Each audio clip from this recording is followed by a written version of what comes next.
वक्फ act के खिलाफ मुसलमानों की आखिरी उम्मीद सुप्रीम कोर्ट है। जिस तरह से सुप्रीम कोर्ट में आज समाअत हुई है, उसे मुसलमानों के लिए कुछ हद तक राहत की बात समझी जा सकती है। सुप्रीम कोर्ट ने सबसे ज़्यादा मुतनाज़ा क़वानीन जैसे वक्फ यूज़र, वक्फ बोर्ड और वक्फ कौंसिल में गैर मुस्लिमों की शमूलियत पर सवाल उठाए। सुप्रीम कोर्ट इस मामले पर कल दोपहर में फिर से समाअत करेगा। वक्फ अमेंडमेंट एक्ट को चैलेंज करने वाली 73 अर्दाश्तों पर समाअत के दौरान सुप्रीम कोर्ट ने आज मरकज़ी हुकूमत से नए क़वानीन की मुख्तलिफ दिफ़ात, खुसूसन वक्फ यूज़र जायदादों के हवाले से सख्त सवालात किए। अदालत ने मरकज़ी वक्फ कौंसिल में गैर मुस्लिमों को शामिल करने की शिक पर भी सवाल उठाया और हुकूमत से दरियाफ्त किया कि मुसलमानों को भी हिंदू इंडोमेंट बोर्डों का हिस्सा बनने की इजाज़त दी जाएगी। चीफ जस्टिस संजीव खन्ना की सरबराही में जस्टिस संजू कुमार और जस्टिस वी.के. विश्वनाथन पर मुश्तमिल बेंच इस कानून के खिलाफ दायर करदा 73 अर्दाश्तों की समाअत कर रहा था, जो मुल्क की मुख्तलिफ हिस्सों में एहतजाज का सबब बन चुकी है। समाअत के आगाज़ पर चीफ जस्टिस ने अर्जी गुजारों से कहा कि सबसे पहले 2 सवालात पर गौर होना ज़रूरी है। पहला सवाल ये है कि सुप्रीम कोर्ट इन अर्दाश्तों को किसी हाई कोर्ट को भेजेगा।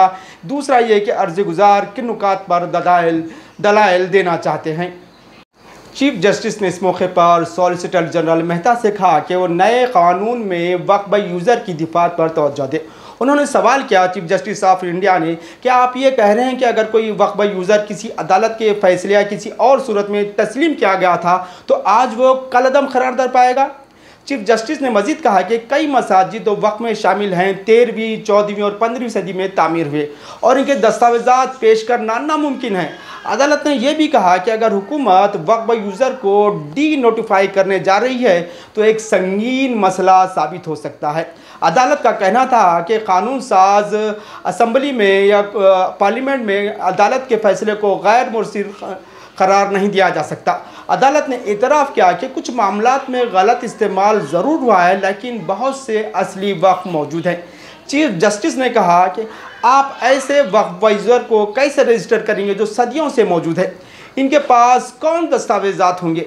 इससे एक बड़ा मसला खड़ा होगा। हाँ, कुछ मामलात में गलत इस्तेमाल हुआ है, लेकिन बहुत से हकीकी वक्फ भी है। मैं प्राइवेट काउंसिल के फैसले देख चुका हूँ। वक्फ यूज़र को तस्लीम किया गया है। अगर आप इसे कलअदम करार देते हैं तो ये एक संगीन मसला होगा। इसके बाद अदालत ने नए कानून के तहत मरकज़ी वक्फ कौंसिल की तश्कील पर तवज्जो दी। चीफ जस्टिस ने एक अहम सवाल उठाया। उन्होंने कहा कि मिस्टर मेहता, क्या आप ये कह रहे हैं कि आप मुसलमानों को हिंदू एंडोमेंट बोर्ड का हिस्सा बनने की इजाज़त देंगे? बराए कराम इस पर खुलकर बताएं। सीनियर वकील कपिल सिब्बल, जो एक अर्जी गुजार की नुमाइंदगी कर रहे थे, उन्होंने कहा कि नए क़वानीन में कई दिफ़ात आइन के आर्टिकल 26 की खिलाफ वर्जी करती हैं, जो मजहबी उमूर के इंतज़ाम की आज़ादी की ज़मानत देता है। कपिल सिब्बल ने यह भी निशानदही की कि नए कानून के तहत ज़िला कलेक्टर को दिए गए इख्तियारात आइनी उसूलों के ख़िलाफ़ है। इनका कहना था कि कलेक्टर चूँकि हुकूमत का हिस्सा है, लिहाजा अगर वो जज का किरदार अदा करेगा तो ये गैर आइनी होगा। इसके बाद सिब्बल ने वक्फ यूज़र का मामला उठाया, यानी वो शेख जिसके तहत किसी जायदाद को तवील अरसे तक मजहबी या फलाही मकासद के लिए इस्तेमाल होने की बुनियाद पर वक्फ तस्लीम किया जाता है, चाहे इसकी बाकायदा दस्तावेज़ात मौजूद हो या ना हो। नए कानून में इसको एक इस्तिस्ना शामिल किया गया है कि अगर से जायदाद तनाज़े का शिकार हो या सरकारी ज़मीन हो तो ये उसूल लागू नहीं होगा। सिब्बल का कहना था कि वक्फ यूज़र इस्लामी रिवायत का बुनियादी हिस्सा है। उन्होंने कहा कि मसला यह है कि अगर कोई वक्फ 300 साल पहले कायम किया गया है तो अब वो लोग दस्तावेज़ तलब करेंगे तो कहाँ से होगा? इस दौरान एक और सीनियर वकील अभिषेक मनु सिंघवी, जो एक अर्जी गुजार की जानिब से पेश है, उन्होंने कहा कि मुल्क में मौजूद 8 लाख वक्फ जायदादों में से 4 लाख वक्फ जायदादों के पास वक्फ जायदादें वक्फ यूज़र के तहत आती हैं। इस मौके पर चीफ जस्टिस ने मदाखलत करते हुए कहा कि हमें बताया गया कि दिल्ली हाई कोर्ट वक्फ ज़मीन पर बनी हुई है।